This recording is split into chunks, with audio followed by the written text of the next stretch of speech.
Crusade যুদ্ধ আমরা সকলেই কম বেশি শুনেছি, যেটা মূলত ধর্মযুদ্ধ ছিল, মুসলমান এবং খ্রিস্টানদের সাথে হয়েছিল। তো ক্রুসেড যুদ্ধ সম্পর্কে বিস্তারিত জানার আগ্রহ আমাদের সবারই থাকে, বিশেষ করে সুলতান ইমাদউদ্দিন জঙ্গি রাহিমাহুল্লাহ, সুলতান নুরউদ্দিন জঙ্গি রাহিমাহুল্লাহ, সুলতান সালাউদ্দিন আইয়ুবী রাহিমাহুল্লাহ, আরো যারা আছেন ওনাদের সম্পর্কে বিশুদ্ধ ইতিহাস জানা এবং ওনাদের জীবন থেকে শিক্ষা নেওয়া প্রত্যেক মুসলমানের জন্য আবশ্যক।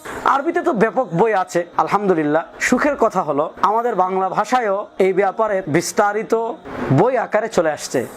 এই যে আমার কাছে দেখতে পাচ্ছেন, এই পুরোটাই হলো ক্রুসেড যুদ্ধের ইতিহাস, যেখানে ক্রুসেড যুদ্ধে মুসলমানদের পক্ষে যারা নেতৃত্ব দিয়েছেন সুলতান সালাউদ্দিন আইয়ুবী রাহিমাহুল্লাহ, সুলতান নুরউদ্দিন জঙ্গি রাহিমাহুল্লাহ সহ আরো যদি আমরা আগে যাই, সেলজুক সাম্রাজ্যের কথা আমরা জানি। সুলতান মালিক শাহ রাহিমাহুল্লাহ, যার ছেলে ছিলেন বিখ্যাত মুসলিম বীর সুলতান আলপ আরসালান, যার কথা আমরা কম বেশি সকলেই জানি, পৃথিবী খ্যাত অনেক যুদ্ধে তিনি জয়লাভ করেছিলেন।